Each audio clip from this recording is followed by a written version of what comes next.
When you got that dark energy and you remember all the doors that slammed in your face, all the people that said you'd never win, that you'd never be successful, all the doubters, all the skeptics, all the naysayers, and you got that energy of saying, you know what? Fuck those people. I'm about to prove them all wrong. And you using that as fuel, use whatever drives you.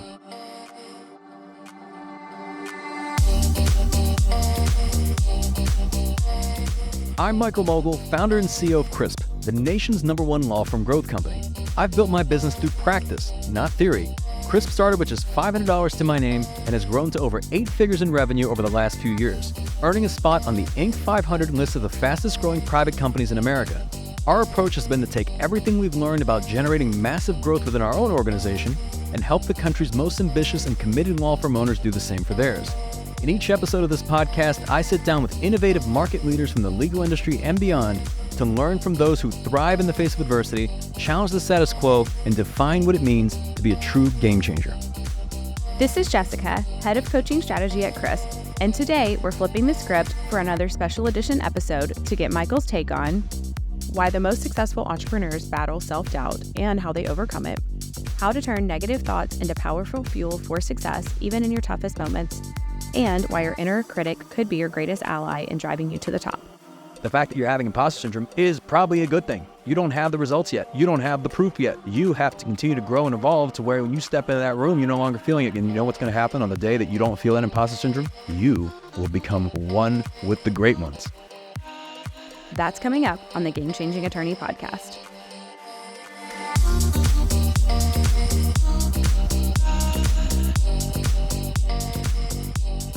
Here we are again, Michael, AMMA. What's up, guys? I'm excited. I was like, whoa, wherever they're at. Maybe they're in the car, they hit the brakes. Maybe they're in the gym, they got fired up. Well, jolt. You got to get jolted. Sometimes you just have to get ready to go. Just wake up and be ready to Jump go. Scare. Absolutely. You got to splash some water on your face. Maybe you got to slap yourself a couple times. Get ready. I was just thinking, like, sometimes, when you're around people and you're just like, you just feel sluggish. And they're like talking slow and they're moving slow and they're just the sloth in Zootopia. Yeah, the sloth at the DMV. It's like they're slow motion and you want to just be like, go. Like, hey, let's get going.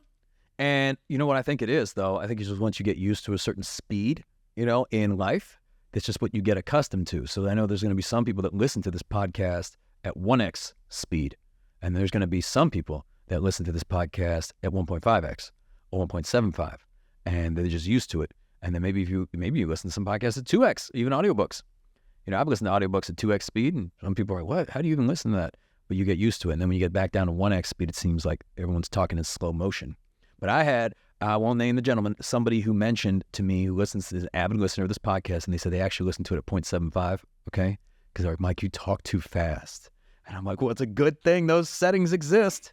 Because you can choose your speed. You're empowered with today's technology to basically decide how the pace of which you listen to a podcast or audiobook. It is entirely within your control. It is entirely up to you. Another speed to get used to is the trackpad on Mac. Man, you got to get that one all the way up. That's a little productivity hack. Yes. If you use a Mac or Windows laptop, whatever, just if you have a trackpad on your laptop and you go into like the sensitivity settings, first thing I ever do, I just go, shoop, I jack it up all the way as fast as you can. And you're like, whoa, okay, that seems way too fast. Okay, for maybe a day max, maybe a couple hours, and then you get used to it. Then all the other ones are slow. And then, you start using somebody else's laptop and you're like, why is it so slow? And you're like, okay, well, how does that help my productivity? Well, it's the speed at which you can move the cursor to whatever it is you're trying to click on. And you're like, okay, well, this is going to save milliseconds. Yeah, but if you're using this thing every day, all day, weeks and months and, and years, I mean, I bet you that probably is going to save you at least a few hours a year with you having to do absolutely nothing different in your entire life. Absolutely nothing different. It's just an adjustment period of maybe an hour. And then you'll never be able to go back. Temporary pain. And this is like a metaphor for life and business and everything. Once you've actually picked up the pace and once you can actually see like what high achieving pace is like, everything else just seems slow. It just becomes your normal. I mean, at first you're like, whoa, you feel like you're being like, you're being pushed and pushed and pushed and pushed and you're like being like dragged along. You're like, oh, it's too fast, slow down. But then it just becomes your new normal.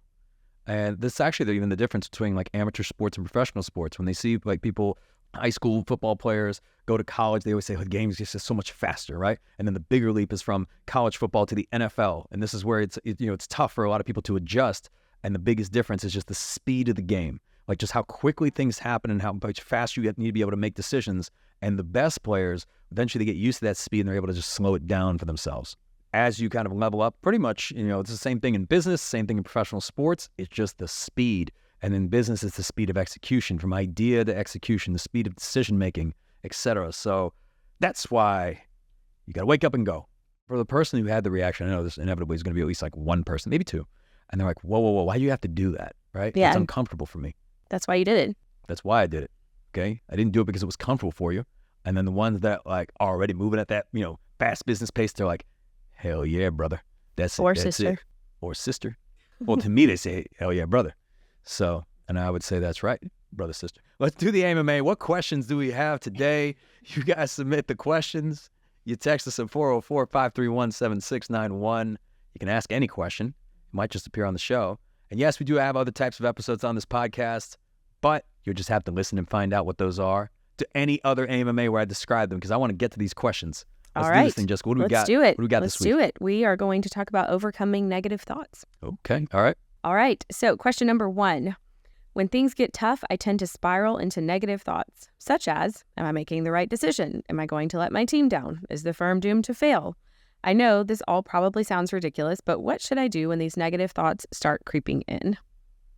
First thing you have to realize is that this fear instinct that we have as human beings has really been ingrained in us since we were cavemen and women. It's been a product of evolution. Years ago, when fear was a survival instinct, in the sense that if you experienced fear, that was like that fight or flight.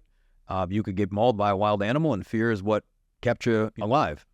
And as we've evolved as human beings, we're no longer in danger of waking up in a cave and being mauled by a wild animal. And yet that fear instinct is still ingrained in us. But now it's more anticipatory than reactionary, meaning that like when you have this response, it's not based on something that's happened. It's based on something that you think will happen in the future.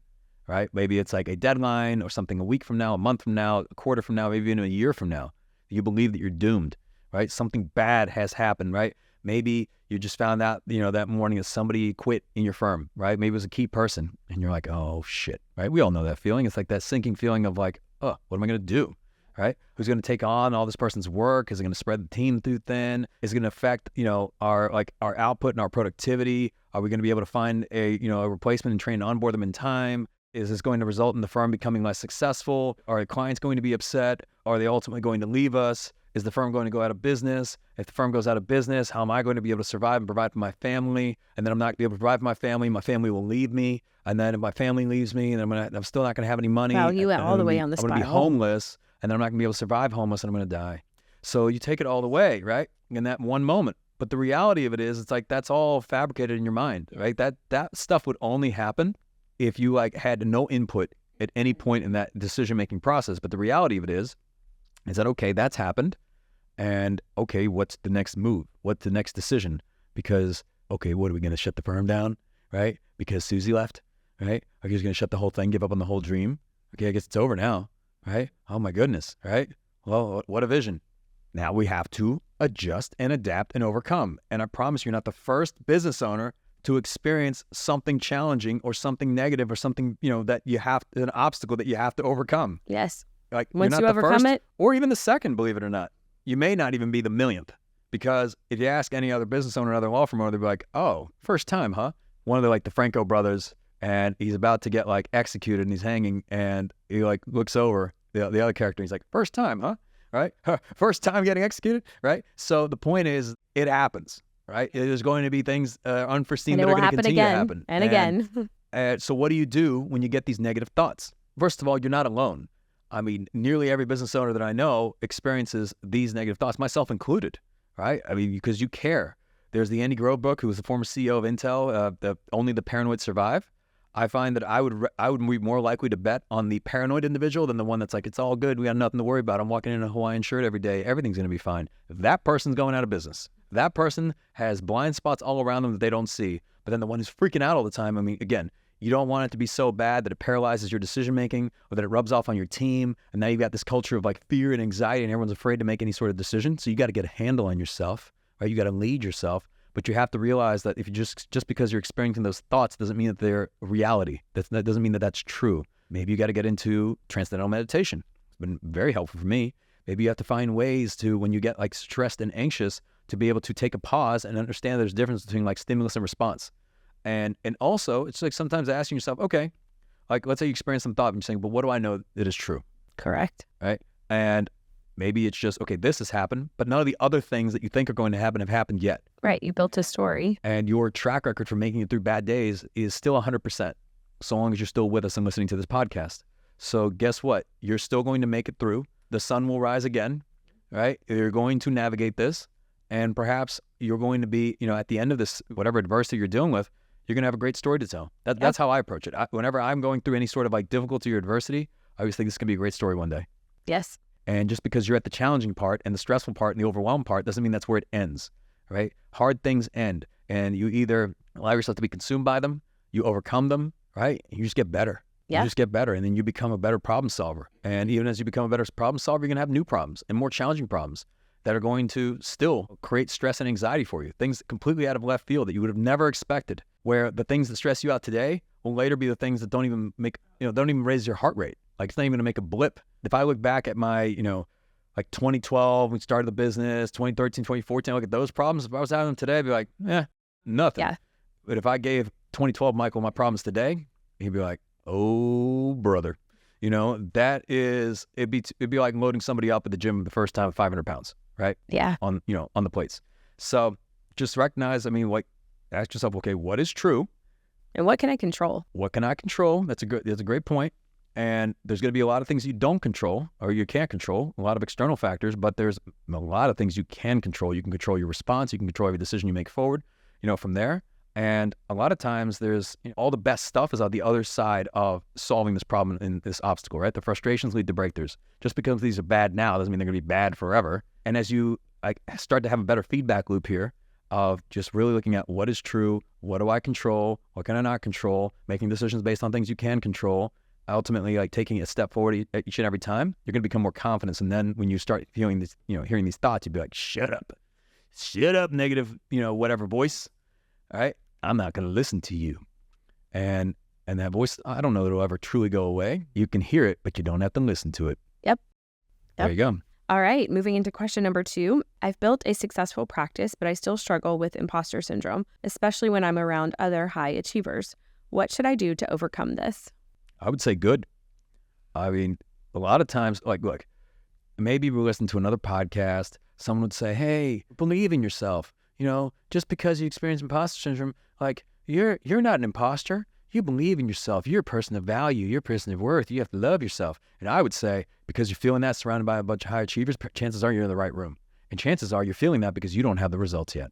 And you feel inadequate because you are inadequate at that point in time. It's not a judgment of you as a human being. It's just saying that, look, you surround yourself with a bunch of killers and a bunch of sharks, and you're not that. Number one, you are in the right environment. That's how you're going to grow. That's how you're going to evolve, right? Someone telling you, hey, I made $1 million last year is one thing. Someone showing you $1 million check is another, right? And when you can see things with your own eyes, you start to level up. We see this all the time in the coaching program. People talk about, hey, I've never really invested as much in my firm. I never invested as much in marketing. And they'll attend one of the workshops or the intensives, and there's someone in there that's investing $1 million a month in their marketing and advertising. And they come out of that, they go to dinner together. Like they come out of that workshop, they come back to their firm with a whole new world, like just a whole new perspective on the world and what is possible. And no amount of telling someone something could have, like if they just read it in a book, right, or saw it on the television, no amount of that would really change their perspective so much as surrounding themselves and immersing themselves with those types of people.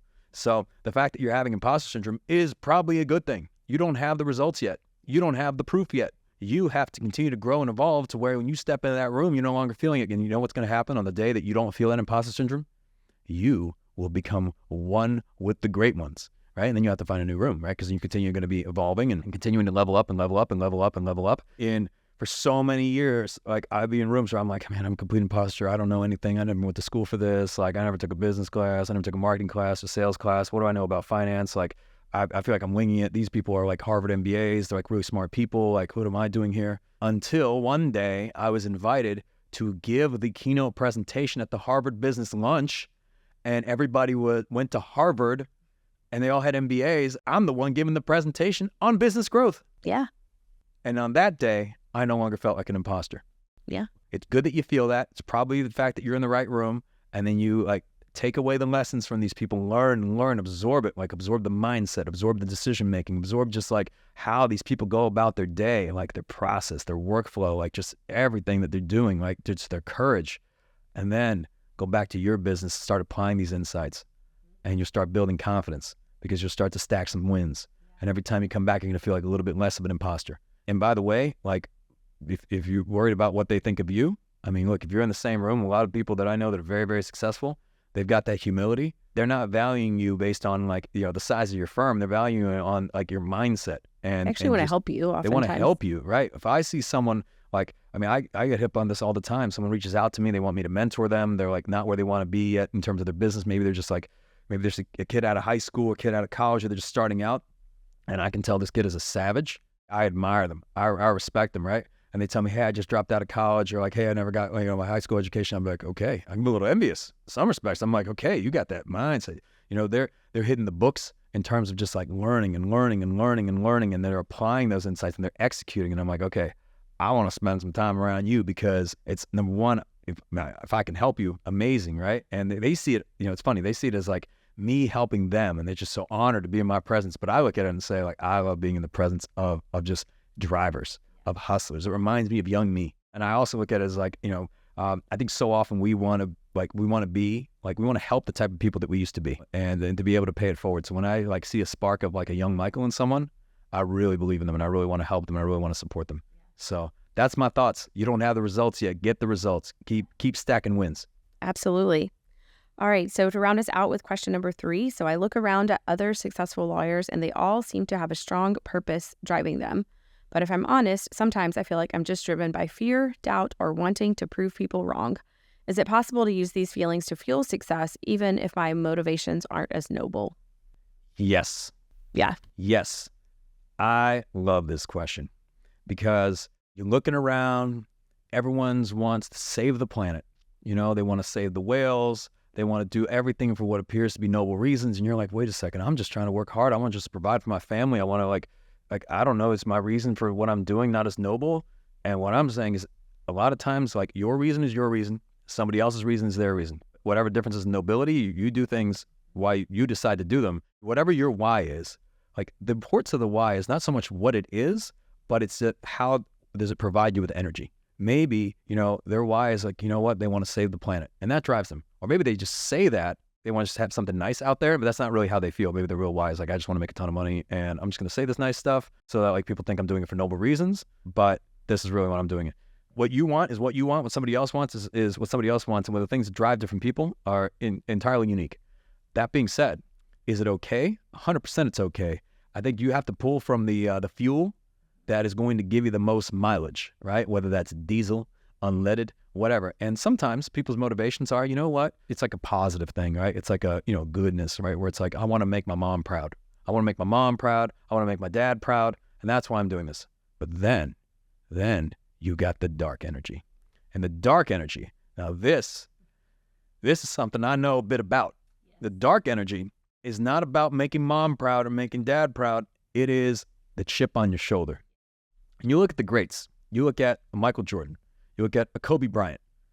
Which energy do you think they had? When you got that dark energy and you remember all the doors that slammed in your face, all the people that said you'd never win, that you'd never be successful, all the doubters, all the skeptics, all the naysayers, and you got that energy of saying, you know what? Fuck those people. I'm about to prove them all wrong. And you got that chip, and even people that doubted you, maybe you achieved things and they said, this is as far as you go. This is it.